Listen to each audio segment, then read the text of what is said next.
Hello. आज हम बात करेंगे विलियम शेक्सपियर के बारे में। विलियम शेक्सपियर अंग्रेजी साहित्य के महान नाटककार हैं, लेकिन इनके जीवन के बारे में लोगों को ज्यादा पता नहीं है। तो आज हम इनकी बायोग्राफी पर चर्चा करेंगे कि विलियम शेक्सपियर कौन थे, कैसे इन्होंने अपना कैरियर स्टार्ट किया, कौन इनके माता पिता थे। इन सब चीजों के बारे में आज हम बात करेंगे। तो सबसे पहले विलियम शेक्सपियर कौन थे। विलियम शेक्सपियर अंग्रेजी साहित्य की संपूर्ण श्रृंखला में सबसे महान थे। क्या है, जो भी हमारा इंग्लिश लिटरेचर है उनमें सबसे ग्रेट ड्रामाटिस्ट का खिताब इन्हें मिला हुआ है। यद्यपि आत्मकथा संदेह से भरी हुई है, इनकी जो बायोग्राफी है उसमें बहुत संदेह है लोगों को। कोई भी बात इनके लिए डाउट के ऊपर है आधारित इनकी बायोग्राफी, क्योंकि ज्यादा कुछ इनके बारे में किसी को पता नहीं है। इनके जीवन के बारे में हमें कुछ चीजें पता हैं जो इस प्रकार हैं। इस महान नाटककार का जन्म 1564 में स्टैटफोर्ड ऑन एवन नामक स्थान पर हुआ था। इस महान नाटककार का जन्म अप्रैल 1564 में स्टैटफोर्ड ऑन नामक स्थान पर हुआ था। इनकी माँ का नाम मैरी ऑर्डन था, जो एक नोबल फैमिली से बिलोंग करती थी, और इनके पिता का नाम जॉन शेक्सपियर था। इनके पिता एक छोटे कृषक थे और उनका थोड़ा सा व्यवसाय था। वो अपने गांव की जो राजनीति थी, गांव के जो अफेयर्स थे, उनमें बढ़ चढ़ कर हिस्सा लेते थे। और हमारे महान नाटककार विलियम शेक्सपियर इनके सबसे बड़े बेटे थे। तो पिता के साथ वो भी सामाजिक कार्यों में भागीदारी करते थे, और उनकी सामाजिक कार्यों में भागीदारी के कारण ही उन्हें अद्भुत ज्ञान प्राप्त हुआ था। सोसाइटी की हर फैक्ट के बारे में उन्हें नॉलेज थी, जिनसे इनके पाठक भी आश्चर्यचकित रह जाते हैं। जब हम इनकी रचनाओं को पढ़ते हैं तो हमें आश्चर्य होता है कि इतनी अच्छी नॉलेज इनके पास कैसे थी। अब ये इनकी प्रारंभिक शिक्षा कैसे हुई, तो जब ये स्कूल गए तो कैसे गए। 9 साल की उम्र में गांव के ग्रामर स्कूल में इनका प्रवेश हुआ। जब ये 9 साल के हो गए तो गांव में एक छोटा सा ग्रामर का स्कूल था, उसमें ही इनके फादर ने इनका एडमिशन करवा दिया। पढ़ने में ये ज्यादा अच्छे नहीं थे, इनकी पढ़ाई की चाल धीरे धीरे रेंगने वाले सांप की तरह थी, लेकिन इनके खेलने की प्रतिभा बहुत अच्छी थी। स्कूल में जो भी गेम्स होते उनमें ये बढ़ चढ़कर पार्टिसिपेट करते थे, और हमेशा इन्हें वहां से सम्मान भी मिलता था, हमेशा जीतते भी थे। स्कूल में इन्होंने थोड़ी सी लैटिन और ग्रामर सीखी। थोड़ी सी ग्रामर और लैटिन भाषा का इन्होंने स्कूल में ज्ञान प्राप्त किया।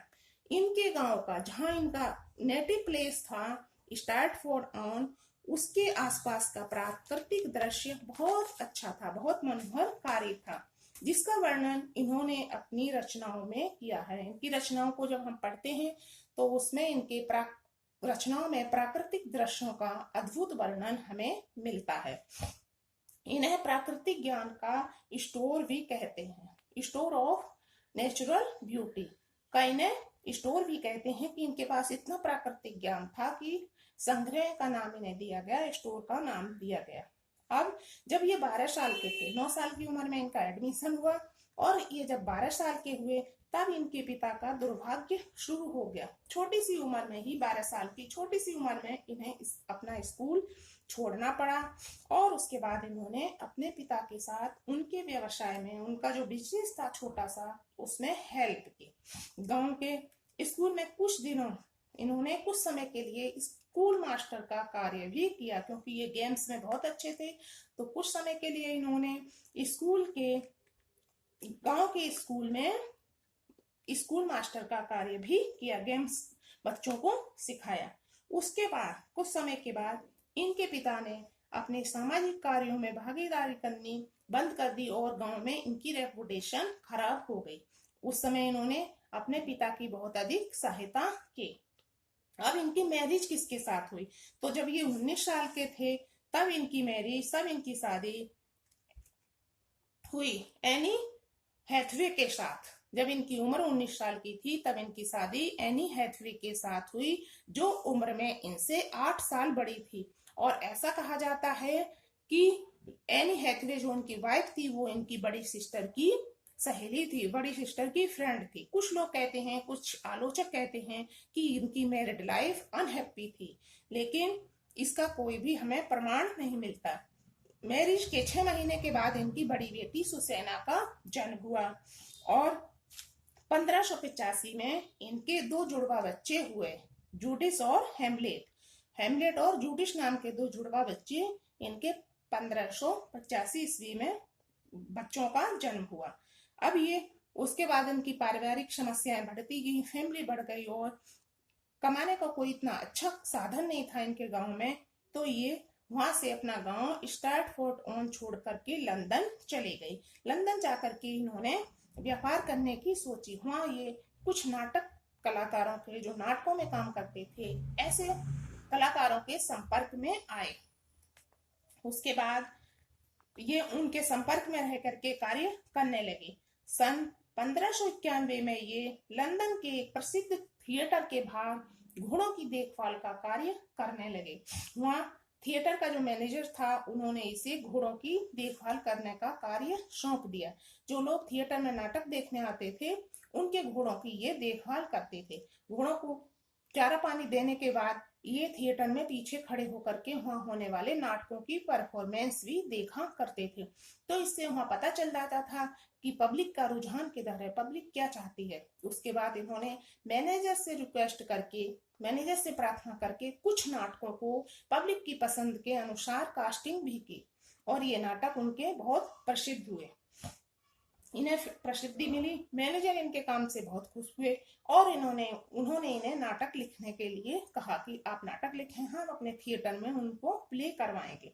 तो इन्हें सन 1593 ईस्वी में उनकी जो पहली रचना थी वीनस एंड एडोनिस, उनके द्वारा बहुत अधिक प्रसिद्धि मिली और इनसे इन्हें लंदन में पहचान मिली। सन 1597 में उन्होंने अपने स्ट्रैटफोर्ड गांव जो था, उनका नेटिव लैंड था स्ट्रैटफोर्ड, वहां उन्होंने एक बहुत बड़ा घर खरीदा जिसका नाम इन्होंने न्यू पैलेस रखा। लंदन में कार्य करने के दौरान भी ये अपने घर, हमेशा अपने नेटिव लैंड था इनका, अपना गांव, वहां वर्ष में एक बार जरूर आते थे। वो गांव ने, वहां के प्राकृतिक दृश्य ने बहुत अधिक पसंद थे। लास्ट जो इनका जीवन का अंतिम समय था वो उस गांव में ही बीता। 1612 ईस्वी में इन्होंने अपने बिजनेस से अवकाश ले लिया, पूरी तरह रिटायरमेंट ले लिया और अपने गांव में रहने लगे, जो इन्होंने बड़ा घर खरीदा था उसमें। अब ये एक साल में दो तीन नाटक लिखने लगे। इनके नाटक जो भी लिख करके ये नाटक लिखते और जब उनका प्ले होता तो वो बहुत सक्सेस होते थे। इससे इन्हें और अधिक कार्य करने की प्रेरणा मिली और ये और अधिक लिखने लगे। ओवरलोड के कारण, ओवरवर्क के कारण अंत में इनका स्वास्थ्य खराब रहने लगा। जब ये ज्यादा कार्य करने लगे तो उनका स्वास्थ्य खराब रहने लगा और 23 अप्रैल 1616 को उनका निधन हो गया। ऐसा माना जाता है, कुछ लोग कहते हैं कि इनका निधन ओवरवर्क के कारण हुआ और कुछ लोग कहते हैं कि इनका निधन ओवर ड्रिंक के कारण हुआ। जो भी इनका निधन हो गया तो इन्हें स्ट्रैटफोर्ड जो इनका गांव था वहां के चर्च में दफनाया गया और इनका घर जो उन्होंने बहुत बड़ा अपने लिए न्यू पैलेस नाम का घर खरीदे था, उसे म्यूजियम में बदल दिया गया। आज भी अंग्रेजी साहित्य को पढ़ने वाले लोग वहाँ म्यूजियम देखने के लिए जाते हैं और वो एक पिलग्रिमेज पैलेस की तरह बना हुआ है, पिलग्रिमेज प्लेस बन गया है कि जहाँ तीर्थ यात्रा करने के लिए वो लोग जाते हैं। तो ये थे हमारे महान नाटककार विलियम शेक्सपियर की बायोग्राफी।